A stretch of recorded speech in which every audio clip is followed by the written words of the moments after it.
അടുത്തതായി ബൈബിൾ ക്ലാസ്സിനുള്ള സമയമാണ്. അതിനായി ക്ഷണിച്ചുകൊള്ളുന്നു. ദൈവത്തിന്റെ പരിശുദ്ധമായ നാം ഈ പ്രഭാതത്തിലും വാഴ്ത്തപ്പെടുമാറാകട്ടെ. കഴിഞ്ഞ ക്ലാസ്സുകളിൽ നമുക്ക് റോമർക്ക് എഴുതിയ ലേഖനം പഠിച്ച് മുന്നേറുവാൻ കർത്താവ് സഹായിച്ചു. 8-ാം അധ്യായത്തിൽ നാം ഇപ്പോൾ ആയിരിക്കണം. കഴിഞ്ഞ 3 ക്ലാസ്സുകൾ 8-ാം അധ്യായത്തിൽ പൂർത്തിയാക്കുവാൻ കർത്താവ് സഹായിച്ചു. എന്നിട്ടും 8-ാം അധ്യായം തീരുന്നില്ല. അതുകൊണ്ടാണ് ഞാൻ പറഞ്ഞത് റോമർക്ക് എഴുതിയ ലേഖനമാണ് വിശുദ്ധ വേദപുസ്തകത്തിൽ വളരെ പ്രാധാന്യം അർഹിക്കുന്ന, നാം പഠിച്ചിരിക്കേണ്ട ഒരു ലേഖനം. അപ്പോൾ തന്നെ റോമർക്ക് എഴുതിയ ലേഖനത്തിൽ 8-ാം അധ്യായം അതിന്റെ നടുവിലത്തെ അധ്യായമാണ്. ഈ അധ്യായമാണ് അതിലെ ഉൾക്കാമ്പ് എന്ന് പറയും, ദ ഇന്നർ കോർ എന്ന് പറയും. അപ്പോൾ 8-ാം അധ്യായം നമ്മൾ സമയമെടുത്ത് തന്നെ പഠിക്കുകയാണ്. നമ്മൾ കഴിഞ്ഞ ക്ലാസ്സിൽ പഠിച്ച ഒരു കാര്യമാണ് തേജസ്കരണം. അവനോടുകൂടെ കഷ്ടം അനുഭവിച്ചാൽ അത്രേ നാം അവനോടുകൂടെ തേജസ്കരിക്കപ്പെടുന്നു. 17-ാം വാക്യം. ആ ഒരു വാക്യം ആധാരമാക്കി നമ്മൾ കുറെ കാര്യങ്ങൾ ഗ്രഹിക്കുവാൻ കർത്താവ് നമ്മെ സഹായിച്ചു. അതുപോലെ തന്നെ സൃഷ്ടിയുടെ വീണ്ടെടുപ്പ്, നമ്മുടെ ശരീരത്തിന്റെ വീണ്ടെടുപ്പ്, നമ്മുടെ ആത്മാവാണ് വീണ്ടെടുക്കപ്പെട്ടിരിക്കുന്നത്.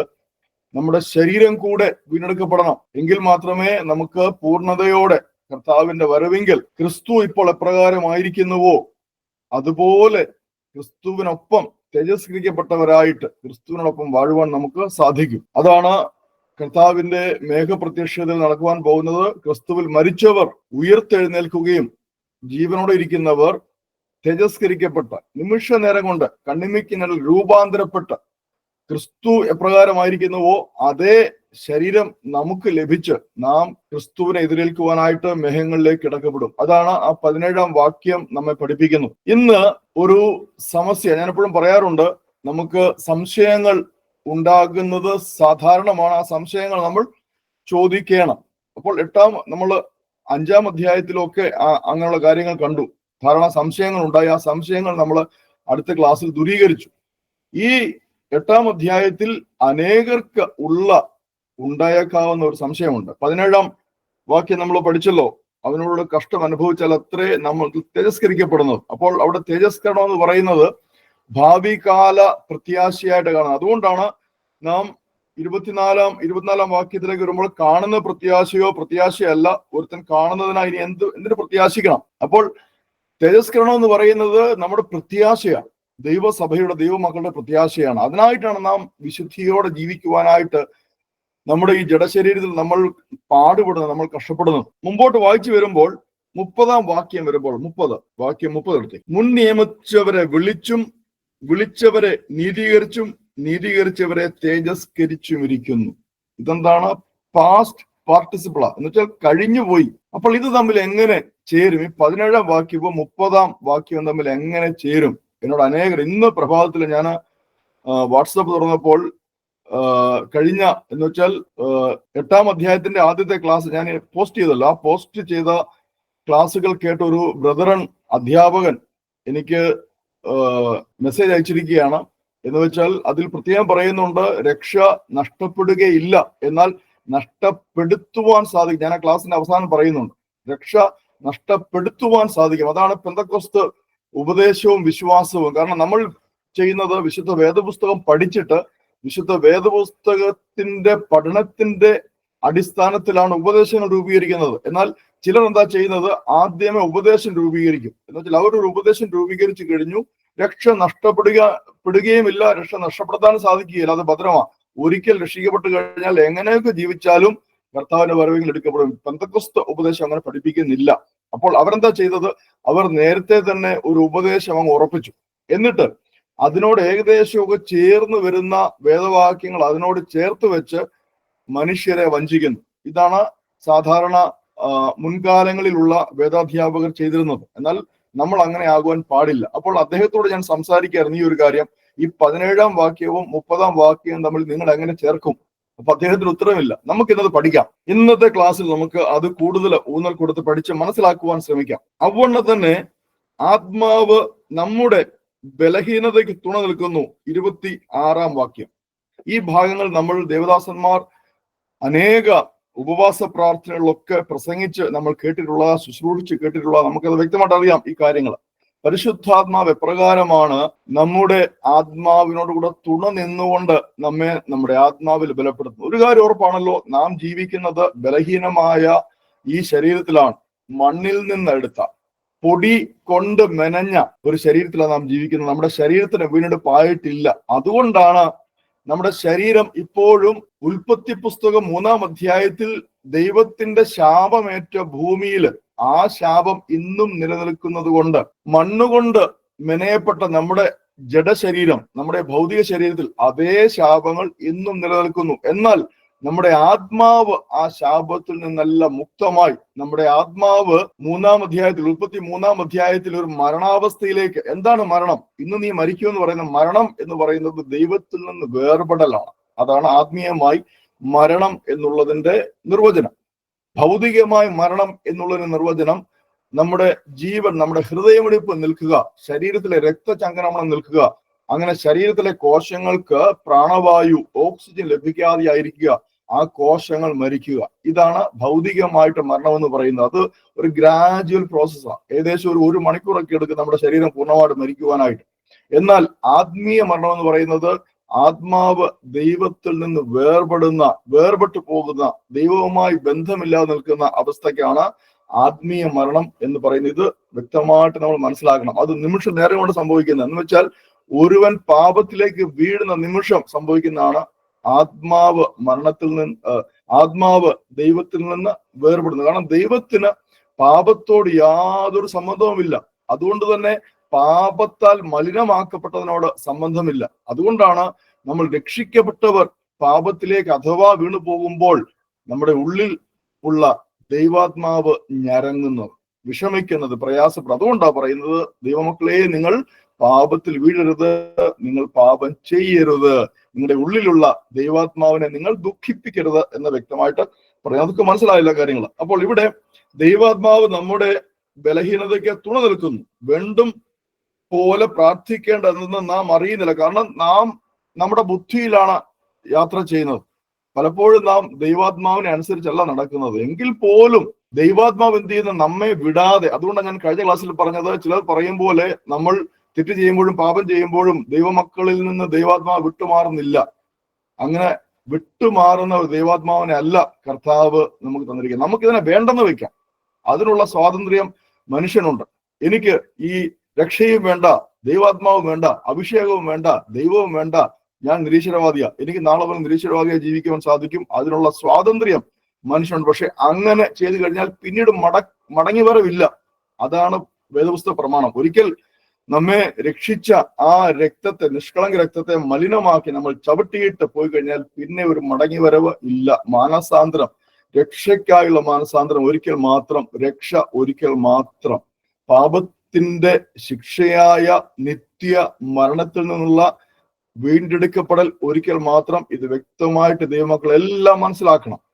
അതുകൊണ്ട് ഈ രക്ഷയെ ഒരിക്കലും നമ്മൾ തള്ളിക്കളയുവാൻ ഇടയാകരുത്. അപ്പോൾ മുൻപോട്ട് വായിച്ചു വരുമ്പോൾ നമ്മൾ പലപ്പോഴും പ്രയാസം ഉണ്ടാക്കുന്ന ഒരു ഭാഗമാണ് ഞാൻ വായിക്കാൻ പോകുന്നത് 28-ാം വാക്യം മുതൽ.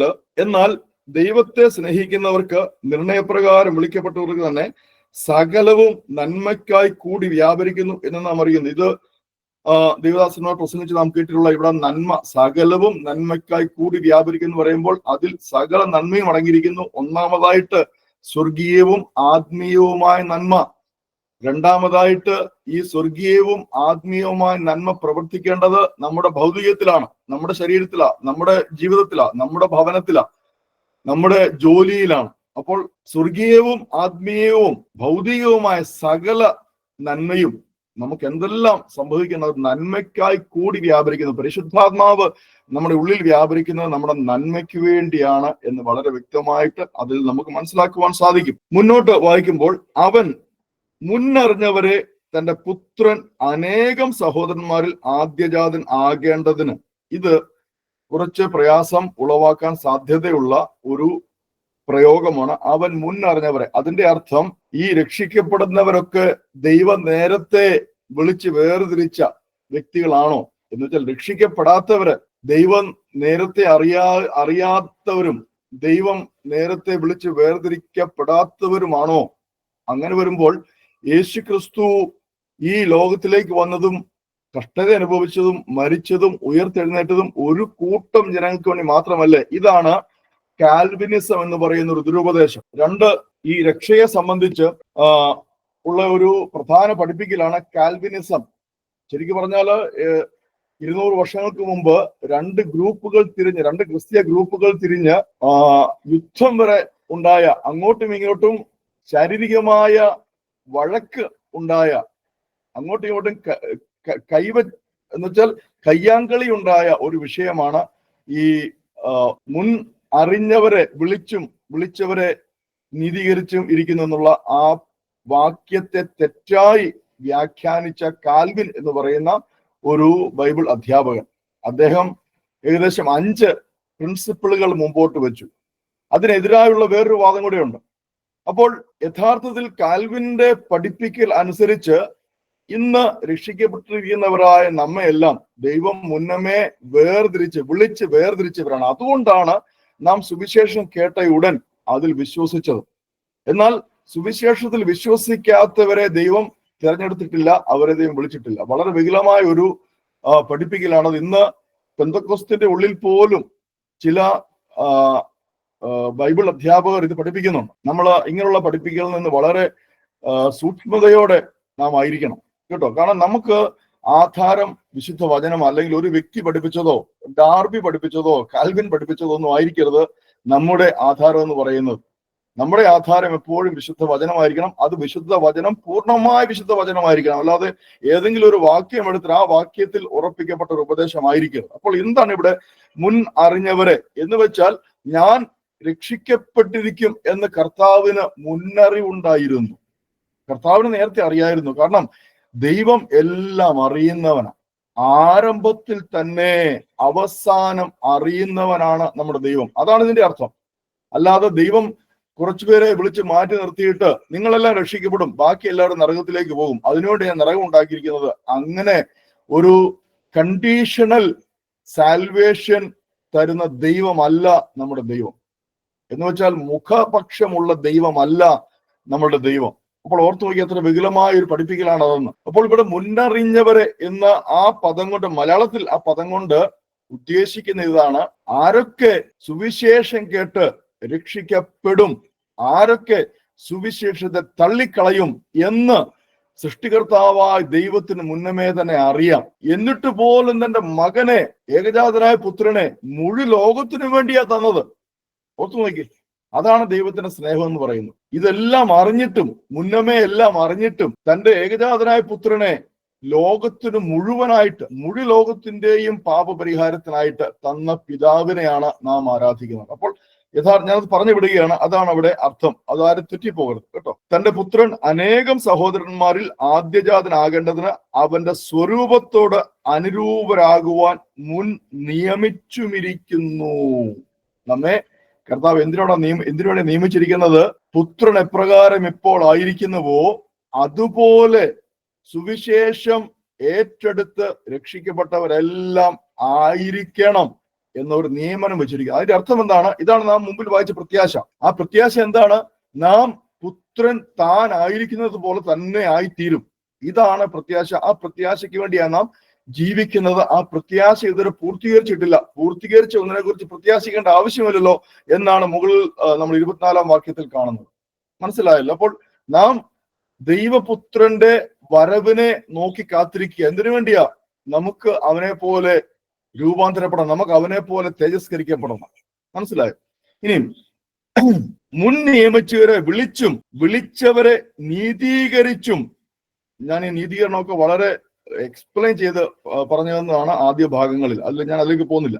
വിളിച്ചവരെ നീതീകരിച്ചവരെ തേജസ്കരിച്ചും ഇരിക്കുന്നു. അപ്പോൾ ഇതാണ് നമുക്ക് സംശയം ഉണ്ടാക്കിയേക്കാവുന്ന ആ ഒരു ഭാഗം. വിളിച്ചവരെ തേജസ്കരിച്ചും ഇരിക്കുന്നു. എന്താണ് ഈ ഒരു പദപ്രയോഗം കൊണ്ട് അർത്ഥമാക്കുന്നത് എന്ന് വെച്ചാൽ, ഇവിടെ പാസ്റ്റ് ടെൻസ് ആണ് നമ്മൾ വായിക്കുമ്പോൾ കാണുന്നത്.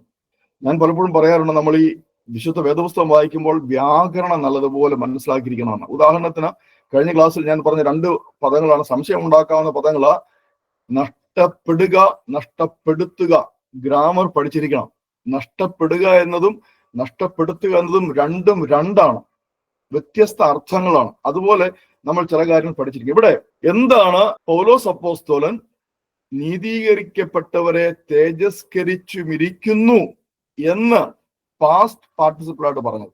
എന്ന് വെച്ചാൽ എന്താ പറയുന്നത്, ഭൂതകാലത്തിൽ പറഞ്ഞിരിക്കുന്നത് എന്തുകൊണ്ടാണ്?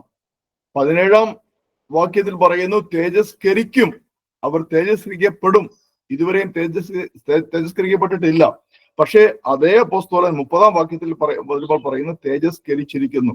ഈ പ്രയോഗം വിശുദ്ധ വേദപുസ്തകത്തിൽ ഒരു പ്രത്യേക പ്രയോഗമാണ്. ഈ പ്രയോഗം നിങ്ങൾ മനസ്സിലാക്കണം. ഈ പ്രയോഗം എന്ന് പറയുന്നത് എന്താ പറയുന്നത്, സുപ്പീരിയോറിറ്റി ഓഫ് അഷുറൻസ് എന്ന് പറയും.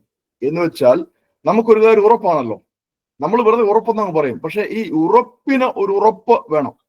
അതാണ് വിശുദ്ധ വേദപുസ്തകം നമുക്ക് തരുന്നതായ പ്രത്യാശ. നമ്മുടെ പ്രത്യാശ എന്ന് പറയുന്നത് വെറും പ്രത്യാശയല്ല, അത് ഉറപ്പിന്മേൽ ഉറപ്പിക്കപ്പെട്ട പ്രത്യാശ. അതിന് മാറ്റമില്ല.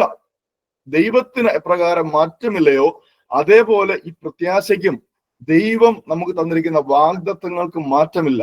അപ്പോൾ ഇത് ഉറപ്പിക്കപ്പെട്ട ഉറപ്പാണ്, അതൊരു പ്രയോഗമാണ്. ഇനി നമുക്ക് അതിന്റെ ഉദാഹരണങ്ങൾ മനസ്സിലാക്കുവാൻ ശ്രമിക്കാം. നമ്മൾ ഈ റോമർക്കെഴുതിയ ലേഖനം തന്നെ 4-ാം അധ്യായം 17-ാം വാക്യം നടത്തേ, 4:17 നടത്തേ, 4:17. ഓക്കെ. മരിച്ചവരെ ജീവിപ്പിക്കുകയും ഇല്ലാത്തതിനെ ഉള്ളതിനെ പോലെ വിളിക്കുകയും ചെയ്യുന്നവനായി താൻ വിശ്വസിച്ച ദൈവത്തിന്റെ ദൃഷ്ടിയിൽ അവൻ നമുക്കെല്ലാവർക്കും പിതാവാകേണ്ടതിന് തന്നെ ഞാൻ നിന്നെ ബഹുജാതികൾക്ക് പിതാവാക്കി വെച്ചു. പാസ്റ്റ് ടെൻസാ, പിതാവാക്കി കഴിഞ്ഞു. അപ്പോൾ ജാതികളിൽ ഉണ്ടോ? മകൻ പോലുമില്ല, ഇസഹാക്ക് പോലും ജനിച്ചിട്ടില്ല. അപ്പോൾ ഒരു തലമുറ പോലും ഇല്ലാതിരിക്കുന്ന അബ്രഹാം പിതാവിനെ ബഹുജാതികൾക്ക് പിതാവാക്കി വെച്ചു. ഇത് ആ സുപ്പീരിയോറിറ്റി ഓഫ് അഷുറൻസ് ആണ്. എന്ന് വെച്ചാൽ അതിന് മാറ്റമില്ല. പിന്നീട് നമ്മൾ വരുമ്പോൾ, ഇപ്പോൾ നമ്മൾ വിശുദ്ധ വേദപുസ്തകത്തിലേക്ക് തിരിഞ്ഞു നോക്കുമ്പോൾ നമുക്ക് 100% ഉറപ്പായില്ലേ, നാം എല്ലാം വിശ്വാസത്തിൽ അബ്രഹാമിന്റെ മക്കളാ. അപ്പോൾ തന്നെ യഹൂദന്മാരെല്ലാം അവരുടെ ജഡത്തിൽ അബ്രഹാമിന്റെ മക്കളാ. നാം പുതിയ നിയമ ഇസ്രായേൽ എന്ന് വിളിക്കപ്പെടുന്നവരായ ദൈവമക്കൾ, ദൈവസഭ വിശ്വാസത്താൽ അബ്രഹാമിന്റെ മക്കളായിരിക്കുമ്പോൾ യഹൂദജനം മുഴുവൻ ഭൗതികമായി തന്നെ അബ്രഹാമിന്റെ മക്കളായിരിക്കുന്നു. അപ്പോ രണ്ട്, ആത്മീയമായിട്ടും ഭൗതികമായിട്ടും അബ്രഹാം ഇന്ന് അബ്രഹാം ജീവിച്ചിരുന്നെങ്കിൽ നമ്മളെല്ലാം അബ്രഹാമിനെ എന്തായിട്ട് വിളിക്കുമായിരുന്നു? ബഹുജാതികൾക്ക് പിതാവ്. അപ്പോൾ ഇതാണ് ആ അഷുറൻസ് എന്ന് പറയുന്നത്. ഇതിനെ വിശുദ്ധ വേദപുസ്തകം ഭൂതകാല സംഭവമായിട്ടാണ് കാണിക്കുന്നത്. ഇങ്ങനെയുള്ള അഷുറൻസിനെ നമുക്ക് ഇനിയും 1-2 വാക്യഭാഗങ്ങളുടെ ഞാനിത് പരിചയപ്പെടുത്തുന്നത് എന്തിനാന്ന് വെച്ചാൽ നമ്മൾ അതിൽ ഉറക്കണം. നമ്മൾ പഠിക്കുന്ന ഒരു വിഷയത്തിൽ നമ്മൾ നല്ലതുപോലെ ഉറക്കണം. യോഹന്നാന്റെ സുവിശേഷം 17-ാം അധ്യായം 21-ാം വാക്യം നിർത്തി 21, 22 ഞാൻ വായിക്കാം. നീ എന്നെ അയച്ചിരിക്കുന്നുവെന്ന് ലോകം വിശ്വസിപ്പാൻ അവർ എല്ലാവരും ഒന്നാകേണ്ടതിന് പിതാവേ, നീ എന്നിലും ഞാൻ നിന്നിലുമാകുന്നത് പോലെ അവരും നമ്മിലാകേണ്ടതിന് തന്നെ നീ എനിക്ക് തന്നിട്ടുള്ള മഹത്വം ഞാൻ അവർക്ക് കൊടുത്തിരിക്കുന്നു. ഇവിടെ ഈ മഹത്വം എന്ന് പറയുന്നത് ആ തേജസ്കരണമാണ് കേട്ടോ. ദൈവമക്കളുടെ മഹത്വമാണ്, ദൈവമക്കളുടെ തേജസ്കരണം. ആ തേജസ്സാണ്, ദൈവത്തിന്റെ തേജസ്, യേശു ക്രിസ്തുവിന്റെ തേജസ്, പിതാവിന്റെ തേജസ്. നമ്മൾ ഹെബ്രായർ എഴുതിയ ലേഖനം 1-ാം അധ്യായത്തിൽ തുടക്കത്തിൽ തന്നെ വായിക്കുന്നതാ. പിതാവിന്റെ തേജസ്സാണ് യേശുവിന്റെ തേജസ്. ഈ തേജസ് ആർക്ക് കൊടുത്തിരിക്കുന്നു? ശിഷ്യന്മാർക്ക് കൊടുത്തിരിക്കുന്നു, തന്നിൽ വിശ്വസിക്കുന്നവർക്ക് കൊടുത്തിരിക്കുന്നു. അതാണ് ആ തേജസ് നമുക്ക് തരുന്നതിന്റെ ഉറപ്പാണ് അവിടെ വ്യക്തമായിട്ട് കാണുന്നത്. ഞാൻ കൊടുക്കുമെന്നല്ല, ഞാൻ കൊടുത്തിരിക്കുന്നു. കണ്ടോ, അവിടെ ഉറപ്പോടെ പറഞ്ഞിരിക്കുക. അടുത്തതായിട്ടൊരു ഭാഗം ഞാൻ നിങ്ങളെ കാണിക്കാം. എഫേസ്യൻസ് 6-ാം അധ്യായം 5, 6, 7 വാക്യങ്ങൾ വായിച്ചു കേൾപ്പിക്കാം കേട്ടോ. ശ്രദ്ധിച്ചിരുന്നാൽ മതി. അതിക്രമങ്ങളാൽ മരിച്ചവരായിരുന്ന നമ്മെ ക്രിസ്തുവിനോട് കൂടെ ജീവിപ്പിക്കുകയും കൃപയാൽ അത്രേ നിങ്ങൾ രക്ഷിക്കപ്പെട്ടിരിക്കുന്നു. ഈ രക്ഷിക്കപ്പെട്ടിരിക്കുന്നു എന്ന് പറയുന്നത് അത് പാസ്റ്റ് പാർട്ടിസിപ്പിളാണ്. എന്ന് വെച്ചാൽ ഭൂതകാലമാണ്. ക്രിസ്തുയേശുവിൽ നമ്മെക്കുറിച്ചുള്ള വാത്സല്യത്തിൽ തന്റെ കൃപയുടെ അത്യന്ത ധനത്തെ വരുംകാലങ്ങളിൽ കാണിക്കേണ്ടതിന്, അതൊരു ഭാവികാലമാണ്. ക്രിസ്തുയേശുവിൽ അവനോടുകൂടെ ഉയർത്തെഴുന്നേൽപ്പിച്ചു, ഭൂതകാലമാ. സ്വർഗത്തിൽ ഇരുത്തുകയും ചെയ്തു. ഈ സ്വർഗത്തിൽ ഇരുത്തുകയും ചെയ്തു എന്ന് യഥാർത്ഥത്തിൽ ഭാവിയാണ്. നമ്മൾ കർത്താവിനോടുകൂടെ ഇതുവരെ സ്വർഗത്തിലായിട്ടില്ല. ഞാൻ മുമ്പൊരു ക്ലാസ്സിൽ പറഞ്ഞു, നമ്മുടെ ആത്മാവ് ക്രിസ്തുവിൽ മറഞ്ഞിരിക്കുന്നു. അപ്പോൾ ക്രിസ്തു ഇപ്പോൾ മഹിമയുടെ വലതുഭാഗത്ത് സ്വർഗാദി സ്വർഗങ്ങളിൽ ഇരിക്കുമ്പോൾ നമ്മുടെ ആത്മാവ് ക്രിസ്തുവിനോട് കൂടെയാണ്, ഇല്ലേ? അപ്പോൾ നമ്മൾ ജീവിക്കുന്നത് ക്രിസ്തുവിലാണ്. ആ ഒരു ആശയത്തിൽ നമ്മളിപ്പോൾ സ്വർഗത്തിൽ ഇരുത്തപ്പെട്ടിരിക്കുന്നു. പക്ഷെ ഇവിടെ പറയുന്നതായ ഈ സ്വർഗത്തിൽ ഇരുത്തുകയും ചെയ്തു എന്നുള്ള ആ പ്രയോഗം യഥാർത്ഥത്തില് ഒരു ഭാവികാല പ്രത്യാശയെ ഭൂതകാല പ്രയോഗത്തിൽ കാണിക്കുകയാണ്. അതിന്റെ ഉറപ്പാണ്. എന്ന് വെച്ചാൽ നമ്മെ ഓരോരുത്തരെയും ക്രിസ്തു വാനമേഘങ്ങളിൽ ഇറങ്ങി വരുമ്പോൾ അവനെ എതിരേൽക്കുവാൻ നാം എടുക്കപ്പെടുകയും ശേഷം തെസ്സലോനിക്ക ലേഖനം പറയുന്ന പോലെ നാം അവനോട് കൂടെ തന്നെ ആയിരിക്കും. ക്രിസ്തു എന്ത് ചെയ്യും? പിതാവിന്റെ സന്നിധിയിലേക്ക് നമ്മെ കൊണ്ടുപോകും. അതാണ് കാരണം മണവാട്ടി സഭയുടെ വിവാഹം നടക്കേണ്ടത് ആവശ്യമുണ്ട്, കുഞ്ഞാടിന്റെ കല്യാണം. അപ്പൊ അതിനുവേണ്ടി എന്ത് ചെയ്യും? യഹൂദ വിവാഹ നിയമം അനുസരിച്ച് മകൻ മണവാട്ടിയെ ആനയിച്ചുകൊണ്ട് പിതാവിന്റെ ഭവനത്തിലേക്ക് ചെല്ലണം. പിതാവിന്റെ ഭവനത്തിലാണ് മണവാളന് വേണ്ടി, തന്റെ മകന് വേണ്ടി ഒരു മുറി ഒരുക്കിയിരിക്കുന്നത്. ആ മുറിയിലേക്ക് മണവാട്ടിയെ കൊണ്ടുവരണം. അതാണ് യഹൂദ വിവാഹം എന്ന് പറയുന്നത്. നമ്മൾ ഈ യഹൂദ വിവാഹത്തെ കുറിച്ച് പഠിക്കുമ്പോൾ ഞാൻ എപ്പോഴും കുഞ്ഞാടിന്റെ കല്യാണം എന്നുള്ള ആ ഭാഗം വരുമ്പോൾ ദൈവം അനുവദിച്ചാൽ കർത്താവിന്റെ വരദാവശാൽ പറഞ്ഞു തരാം. അപ്പോൾ അങ്ങനെ നാം സ്വർഗത്തിലായിരിക്കും. അപ്പോൾ എപ്പോഴാണ് സ്വർഗത്തിലായിരിക്കുന്നത്? കർത്താവിന്റെ മേഘപ്രത്യക്ഷതയ്ക്ക് ശേഷമാണ് നാം യഥാർത്ഥത്തിൽ അവനോടുകൂടെ സ്വർഗത്തിൽ ഇരിക്കുവാൻ പോകുന്നത്. പക്ഷേ എഫേസ്യ ലേഖനത്തിൽ എന്ത് പറയുന്നു? അത് നടന്നു കഴിഞ്ഞതായിട്ടാണ് പറയുന്നത്. ഇതാണ് ആ സൂപ്പർലേറ്റീവ് അഷുറൻസ് എന്ന് വെച്ചാൽ ഉറപ്പിന്റെ അത്യധികമായ ഉറപ്പ്. ഇതാണ് ഈ ഭാഷാ ശൈലി നമുക്ക് വിശുദ്ധ വേദപുസ്തകത്തിൽ പലയിടത്തും കാണുവാൻ സാധിക്കുന്നത്. കഴിഞ്ഞില്ല.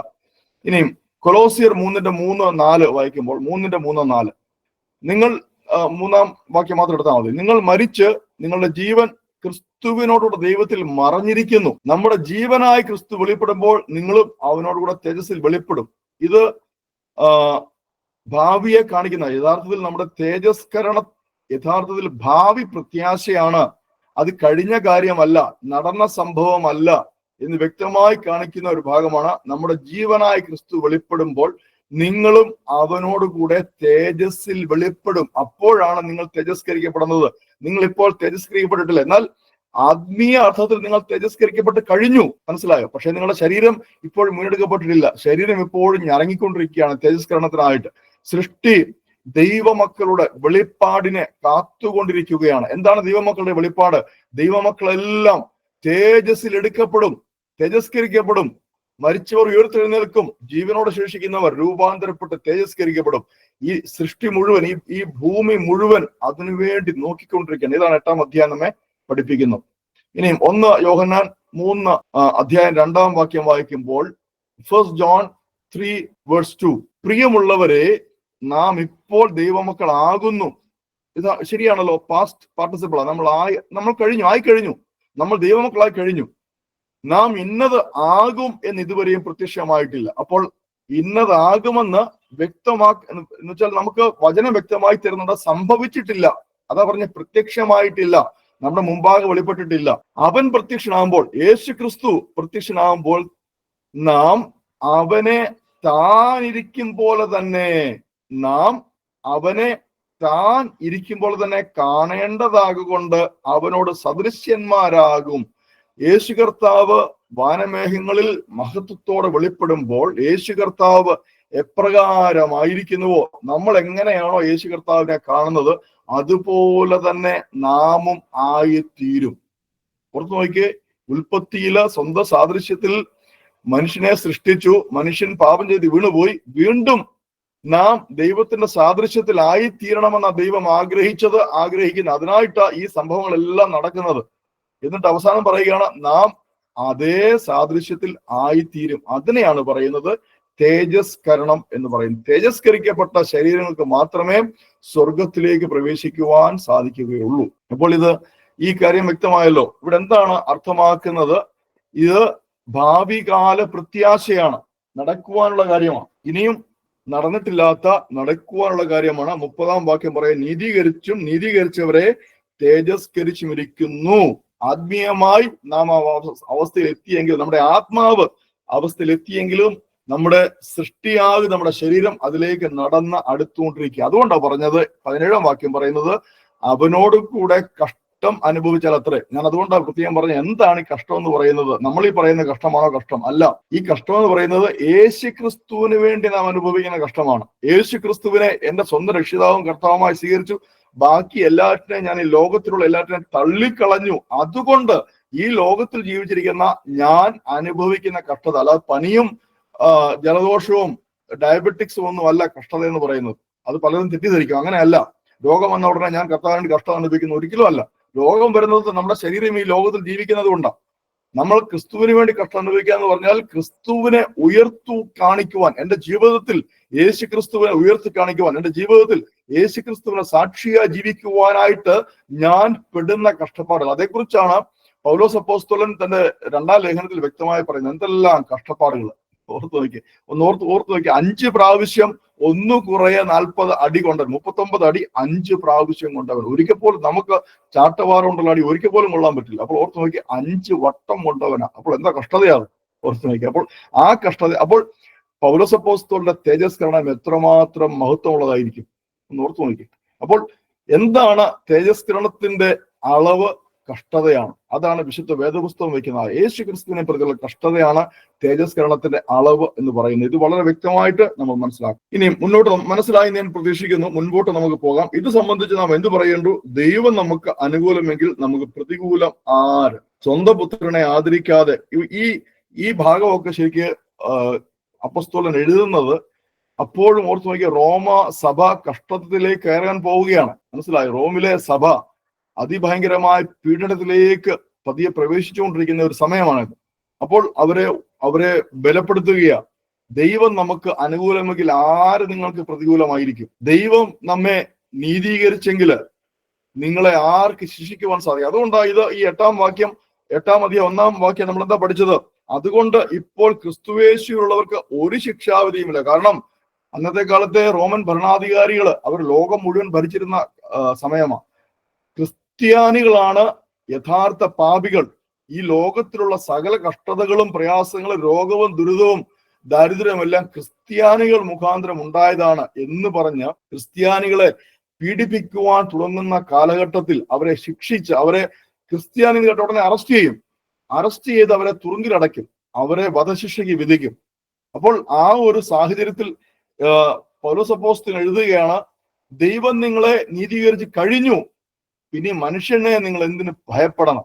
ദൈവം നിങ്ങളുടെ കൂടെ ഉണ്ടെങ്കിൽ നിങ്ങൾ എന്തിനു മനുഷ്യനെ ഭയപ്പെടുത്തണം?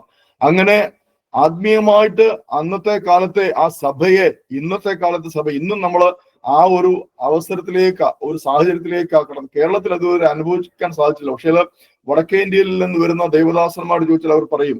നമ്മുടെ സാലമാമ കഴിഞ്ഞ ദിവസത്തിൽ സാക്ഷ്യത്തിൽ പറഞ്ഞു ഓർത്തു നോക്കി, എത്ര കഠിനമായ ഒരു അവസ്ഥയിലൂടെയാണ് ആ ദേശത്തെ സഭ കടന്നുപോയിക്കൊണ്ടിരിക്കുന്നത്. അപ്പോൾ അങ്ങനെയുള്ള ദൈവസഭയെ ഉറപ്പിക്കുവാനും മനോധൈര്യപ്പെടുത്തുവാനുമായിട്ട് എഴുതപ്പെട്ട ഭാഗങ്ങളിലൂടെയാണ് ഈ 8-ാം അധ്യായം എന്ന് പറയുന്നത് കേട്ടോ. അപ്പോൾ ഇത് സംബന്ധിച്ച് നാം എന്ത് പറയേണ്ടു? ദൈവം നമുക്ക് അനുകൂലമാണ്. പണ്ട് ദൈവം പ്രതികൂലമായിരുന്നു. നമുക്ക് ദൈവത്തോട് ശത്രുത്വമായിരുന്നു ഉണ്ടായിരുന്നത്. ഞാൻ കഴിഞ്ഞ ക്ലാസ്സിൽ പറയുവാനിടയായി, പെന്തക്കോസ്ത് കുടുംബങ്ങളിൽ ജനിച്ച് വളർത്തപ്പെട്ട ദൈവമക്കൾക്ക് ഇത് പൂർണ്ണമായിട്ട് മനസ്സിലാകുക. എന്നാൽ ഇതര എന്ന് വെച്ചാൽ പാരമ്പര്യ സഭകളിൽ ജനിച്ച് ജീവിച്ച എന്നെ പോലുള്ളവർക്ക് അത് മനസ്സിലാകും. ഏത് വല്ലായ്മയിൽ നിന്നാണ് കർത്താവ് വിളിച്ച് കരം പിടിച്ച് ഞങ്ങളെ ഉയർത്തുന്നത്. ഞാൻ പറഞ്ഞല്ലോ, ചേറ്റിലല്ലയോ കിടന്നത് ഓർത്തു നോക്കുകയിൽ എന്ന ആ പാട്ട് പാടിയപ്പോഴാണ് ഞാനത് പറഞ്ഞത്. കാരണം ഏത് വിധത്തിലുള്ള ചേറ്റിലായിരുന്നു കിടന്നത്. കാരണം പെന്തക്കോസ്ത് കുടുംബങ്ങളിൽ ജനിച്ച് ജീവിക്കപ്പെട്ടവർ ഭാഗ്യവാന്മാരാണ്. കാരണം അവര് ആ പാപക്കുഴിയിൽ, പാപച്ചേറ്റിൽ കിടക്കേണ്ടി വന്നിട്ടില്ല. കാരണം അവരുടെ മാതാപിതാക്കൾ വിശുദ്ധീകരിക്കപ്പെട്ടവരായിരുന്നു. അവർ വിശുദ്ധ ജീവിതം നയിക്കുന്നവർ. അതുകൊണ്ട് മക്കളും അതുപോലെ വിശുദ്ധ ജീവിതം നയിക്കുന്നവരാണ്. എന്നാൽ പാരമ്പര്യ സഭകളില് ഈ ജാതികളുമായിട്ട് ചേർന്ന ജാതീയ സമ്പ്രദായത്തിൽ ജീവിക്കുന്ന സഭകളിൽ ജനിച്ച് ക്രിസ്ത്യാനി എന്ന പേരുകൊണ്ട് മാത്രം ക്രിസ്ത്യാനി ആയിരിക്കുന്ന എന്നെ പോലെ ജീവിച്ചവർ എത്തുമാത്രം പാപച്ചേറ്റിലാണ് കിടന്നത് എന്ന് ഓർത്തു നോക്കി. അപ്പോൾ അങ്ങനെയുള്ള ഞങ്ങൾ ദൈവത്തോട് ശത്രുക്കളായിരുന്നു. ദൈവത്തിന് ഞങ്ങളോട് ശത്രുതയായിരുന്നു. ഓർത്തു നോക്കി. കാരണം പാപത്തിന്റെ പിടിയിൽപ്പെട്ട് കിടക്കുകയാണ്. ദൈവത്തെ അധരം കൊണ്ട് സ്തുതിക്കുന്നു, പക്ഷേ ഹൃദയം ദൈവത്തിനോട് ഒട്ടും അടുക്കുന്നില്ല. ഹൃദയം ഈ ലോകത്തിൽ കിടക്കുകയാണ്. അങ്ങനെയുള്ള വ്യക്തികളെ പോലും, ജാതികളെ പോലും കർത്താവ് തന്റെ രക്തം കൊടുത്ത് വീണ്ടെടുത്ത് വിലയ്ക്ക് വാങ്ങി പിതാവിനോട് നിരപ്പിച്ചു. പിതാവായ ദൈവത്തോട് ശത്രുത്വം മാറ്റിയിട്ട് തന്റെ ക്രൂശ് മരണത്താൽ നടിച്ചുവർ ഇടിച്ചു കളഞ്ഞ്, അതാണ് എഫേസ്യ ലേഖനം പറയുന്നത്, നടിച്ചുവർ ഇടിച്ചു കളഞ്ഞ് പിതാവിനോട് രമ്യപ്പെടുത്തി. അപ്പോൾ ആ രമ്യപ്പെട്ട പിതാവ് ഉള്ള ഞാൻ ഇനി എന്തിന് ഭയപ്പെടണം? ഈ ലോകത്തിലെ എന്തിന് നമുക്ക് ഭയപ്പെടണം? എന്ത് കഷ്ടത ഉണ്ടായാലും എന്ത് പ്രയാസമുണ്ടായാലും അതൊന്നും എന്റെ രക്ഷയെ യേശുകയില്ല. എന്നെ ദൈവസ്നേഹത്തിൽ നിന്ന് പിന്തിരിപ്പിക്കുവാൻ ഇതിനൊന്നും സാധിക്കില്ല എന്ന് 8-ാം അധ്യായത്തിന്റെ അവസാനം നമുക്ക് വായിക്കുവാൻ സാധിക്കും. സ്തോത്രം. മുന്നോട്ട്, ദൈവം തിരഞ്ഞെടുത്തവരെ ആര് കുറ്റം ചുമത്തും? നീതീകരിക്കുന്നവൻ ദൈവം, ശിക്ഷ വിധിക്കുന്നവർ ആർ? ഈ ലോകത്തിൽ എന്ത് ശിക്ഷ നിങ്ങൾക്ക് വിധിക്കപ്പെട്ടാലും ആ ശിക്ഷ നിങ്ങളുടെ മേലുള്ള ശിക്ഷയല്ല. അതിനൊരിക്കലും നിങ്ങളുടെ ആത്മാവിനെ തളർത്തുവാനോ നിങ്ങളുടെ ആത്മാവിനെ ബന്ധിക്കുവാനോ നിങ്ങളുടെ ആത്മാവിനെ തിരികെ മരണാവസ്ഥയിലേക്ക് കൊണ്ടുപോകാനോ സാധിക്കുകയില്ല. നിങ്ങളുടെ ശരീരത്തെ ഒരുപക്ഷെ പീഡിപ്പിക്കുവാൻ സാധിച്ചേക്കാം, ശരീരത്തിന് വേദന ഉണ്ടാക്കാം. പക്ഷെ ശരീരത്തിന് ക്രിസ്തു നിമിത്തം വേദന ഉണ്ടാകുമ്പോൾ നിങ്ങളുടെ തേജസ് മേൽക്കുമേൽ വർദ്ധിക്കുകയാണ് എന്ന് നാം മനസ്സിലാക്കുക, ഗ്രഹിക്കുക. അതാണ് 8-ാം അധ്യായത്തിലൂടെ നമുക്ക് പഠിക്കുവാൻ സാധിക്കുന്നത്. എന്നിട്ട് തുടർന്ന് പറയുകയാണ്, കഷ്ടതയോ സങ്കടമോ ഉപദ്രവമോ പട്ടിണിയോ നഗ്നതയോ ആപത്തോ വാളോ എന്താണ് നമ്മെ കർത്താവിൽ നിന്ന് വേർതിരിക്കുവാൻ സാധ്യമാകുന്നത്? ഇതൊക്കെ അപ്പോസ്തലൻ അനുഭവിച്ച കാര്യങ്ങളാണ് കേട്ടോ. ഇതെല്ലാം ഈ പറഞ്ഞ കാര്യങ്ങളെല്ലാം അപ്പോസ്തലൻ അനുഭവിച്ച കാര്യങ്ങൾ. നമ്മൾ ഇന്ന് നല്ല സുഖസമൃദ്ധിയായിട്ട് നല്ല ഒന്നാന്തരം എയർ കണ്ടീഷൻ ഹോളിൽ ദൈവത്തെ ആരാധിക്കുമ്പോൾ ഓർത്ത് നോക്കുക, അന്നത്തെ ദൈവദാസന്മാർ അനുഭവിച്ചതായ കഷ്ടതകൾ ഓർത്തു നോക്കുക. എന്നിട്ട് ആ അധ്യായത്തിന് അവസാന ഭാഗത്തേക്ക് വന്ന ഏറ്റവും വളരെ പ്രധാനമുള്ള ഏറ്റവും മാർമികമായ ഒരു സ്റ്റേറ്റ്മെന്റ് ആണ് പറഞ്ഞുകൊണ്ടാണ് ആ അധ്യായം അവസാനിപ്പിക്കുന്നത്. മരണത്തിനോ ജീവനോ ദൂതന്മാർക്കോ വാഴ്ചകൾക്കോ അധികാരങ്ങൾക്കോ ഇപ്പോഴുള്ളതിനോ വരുവാനുള്ളതിനോ ഉയരത്തിനോ ആഴത്തിനോ, ഇങ്ങനെ 9 കാര്യം പറഞ്ഞിട്ട് യാതൊരു സൃഷ്ടിക്കോ ഈ പ്രപഞ്ചത്തിലുള്ള ഒരു കാര്യത്തിന് പോലും എന്താ ചെയ്യുവാൻ സാധിക്കാത്തത്? യേശു ക്രിസ്തുവിലുള്ള ദൈവ സ്നേഹത്തിൽ നിന്ന് നമ്മെ വേർപിരിക്കാൻ കഴിയുകയില്ല എന്ന് ഞാൻ ഉറച്ചിരിക്കുന്നു. എന്തുകൊണ്ടാണ് ഉറച്ചിരിക്കുന്നത്? നമ്മൾ 30-ാം വാക്യത്തിൽ വായിച്ചു, അവൻ നമ്മെ തേജസ്കരിച്ചിരിക്കുന്നു. 17-ാം വാക്യത്തിൽ വായിച്ചു, കഷ്ടതയിലൂടെ നാം ആ തേജസ്കരണത്തെ നേടും. നമ്മുടെ ശരീരം, നമ്മുടെ മനസ്സ്, നമ്മുടെ ആത്മാവ്, നമ്മുടെ പ്രാണൻ ആ തേജസ്കരണത്തെ സ്വായത്തമാക്കും, അവകാശമാക്കും എന്ന ഉറപ്പ് ഈ 8-ാം അധ്യായത്തിൽ തന്നുകൊണ്ടാണ് അപ്പോസ്തലൻ ഈ അധ്യായം അവസാനിപ്പിക്കുന്നത്. ഓർത്ത് നോക്കിയേ, എത്ര പ്രാധാന്യമുള്ള വചനഭാഗങ്ങളാണ് കഴിഞ്ഞ ഇന്നത്തെ കൂടെ ഉൾപ്പെടെ 4 ഭാഗങ്ങളായിട്ട് നമുക്ക് പഠിക്കുവാൻ കർത്താവ് കൃപ ചെയ്തത്. വളരെ മാർമികമായ വിഷയങ്ങൾ അതിലുണ്ട്. നിങ്ങൾ തുടർച്ചയായിട്ട് 8-ാം അധ്യായം പലപ്പോഴും വായിക്കണം, വായിച്ച് ധ്യാനിക്കണം. ഞാൻ ധാരാളം വായിച്ച് ധ്യാനിച്ചിട്ടുള്ള ഒരു അധ്യായമാണ്. എന്റെ തുടക്കത്തിൽ മുതൽ 2010 ഞാൻ രക്ഷിക്കപ്പെട്ട നാട്ടിൽ വരുന്നത്. ആ 2010 തന്നെ എന്നെ ഇതിൽ നിന്ന്, ഈ രക്ഷയുടെ അനുഭവത്തിൽ നിന്ന് പിടിച്ചു മാറ്റുവാനായിട്ട് വളരെ വലിയ, ഞാൻ ഒരിടത്തും പറയാത്ത കാര്യം പറയാം, എന്റെ മാതാവ്, എനിക്ക് ജന്മം തന്ന എന്റെ അമ്മ 2 പ്രാവശ്യം ആത്മഹത്യ ചെയ്യാൻ ശ്രമിച്ചു. ഒരിക്കൽ എന്റെ വീട്ടിൽ വന്നിട്ട് മണ്ണെണ്ണ ഒഴിച്ച് തീ കൊളുത്തുവാനായിട്ട് ശ്രമിച്ചു. ഒരിക്കൽ സെപ്റ്റിക് ടാങ്കിൽ ചാടി ആത്മഹത്യ ചെയ്യാൻ ശ്രമിച്ചു. എന്തുകൊണ്ടാണ്? എന്നെ ഇതിൽ നിന്ന് പിടിപ്പിക്കുവാൻ. അപ്പോൾ ഒരിക്കൽ അതിശക്തമായിട്ട് പുല്ലാട്ടിന്റെ ക്ലിനിക്കിൽ വന്നു. അന്ന് ഞാൻ അമ്മയോട് പറഞ്ഞ വാക്കുകളാണ് ഈ 8-ാം അധ്യായത്തിന്റെ അവസാന വാക്യങ്ങൾ.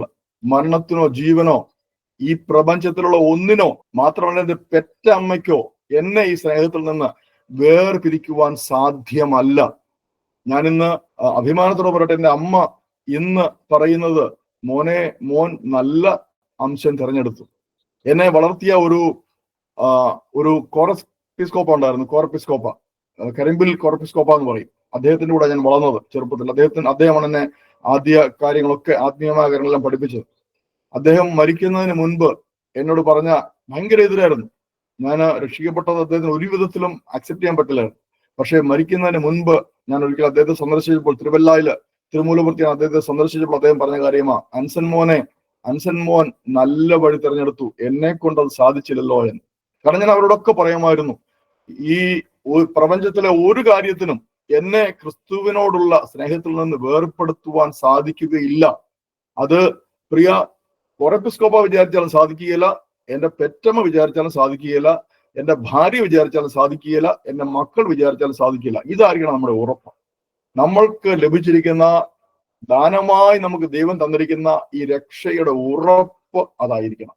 ഈ ഉറപ്പോടെ നമുക്ക് ഇന്നത്തെ ബൈബിൾ ക്ലാസ് അവസാനിപ്പിക്കാൻ കർത്താവ് എല്ലാവരെയും അനുഗ്രഹിക്കുമാറാകട്ടെ. നമുക്ക് പ്രാർത്ഥിക്കാം. കർത്താവേ സ്തോത്രം, ഞങ്ങൾക്ക് ഒരുമിച്ച് അവിടുത്തെ സന്നിധിയിൽ അവിടുത്തെ വചനവുമായിട്ട്, പ്രത്യേകിച്ച് റോമർക്കെഴുതിയ ലേഖനത്തിലെ 8-ാം അധ്യായവുമായിട്ട് അവിടുത്തെ സന്നിധിയിലിരിക്കുവാൻ അവിടുന്ന് ചെയ്തെന്ന കൃപയ്ക്കായി സ്തുതിക്കുന്നു. ഞങ്ങളെല്ലാം ഈ ദിവസം അവിടുന്ന് അനുഗ്രഹിച്ചിരിക്കാൻ സ്തുതിക്കുന്നു. ചുറ്റുപാടുമുള്ള സാഹചര്യങ്ങൾ കർത്താവെ, ഭയങ്കരമായ മഴയും പ്രയാസവും, തമിഴ്നാട്ടിലുള്ളവർ ദൈവമായ കർത്താവെ വലിയ കഷ്ടതയും അനുഭവിക്കുന്ന നിമിഷങ്ങളാണല്ലോ. അവരെല്ലാം ഞങ്ങൾ സമർപ്പിച്ച് പ്രാർത്ഥിക്കുന്നു. പ്രകൃതി ദുരന്തത്തിൽപ്പെട്ട് വലയുന്നവരെ ഞങ്ങൾ അവിടുത്തെ കരങ്ങളിലേക്ക് ഏൽപ്പിച്ച് പ്രാർത്ഥിക്കുന്ന കർത്താവെ സ്തോത്രം. അവരെല്ലാം അവിടുന്ന് കരുതുന്ന വലിയ കൃപയ്ക്കായി സ്തുതിക്കുന്ന ദൈവമായ കർത്താവ്, അടിയങ്ങളെ താഴ്ത്തി സമർപ്പിക്കുന്നു. ഈ ദിവസത്തെ ഞങ്ങൾക്ക് അനുഗ്രഹിച്ചെന്നറിയിക്കാൻ സ്തുതിക്കുന്നു. അവിടുത്തെ സ്തുതിക്കുവാൻ, മഹത്വപ്പെടുത്താൻ, അവിടുത്തെ നാമത്തിന്റെ മഹത്വം ജീവിക്കുവാൻ ഞങ്ങളെ ഇടയാക്കണമേ കർത്താവ്. പ്രാർത്ഥന കേട്ടിക്കാൻ സ്തുതിക്കുന്നു. യേശുവിന്റെ പുണ്യനാമത്തിൽ തന്നെ ആമീൻ. പിതാവായ ദൈവത്തിന്റെ സ്നേഹവും ഏകജാതനായ പുത്രന്റെ കൃപയും പരിശുദ്ധാത്മാവിന്റെ സഹവാസവും കൂട്ടായ്മയും നാം ഓരോരുത്തരോടുകൂടിയും ഈ ദിവസം മുഴുവനും ഉണ്ടായിരിക്കട്ടെ എന്ന് ആശീർവദിക്കുന്നു, അനുഗ്രഹിക്കുന്നു. കർത്താവ് നമ്മെ എല്ലാം അനുഗ്രഹിക്കുമാറാകട്ടെ.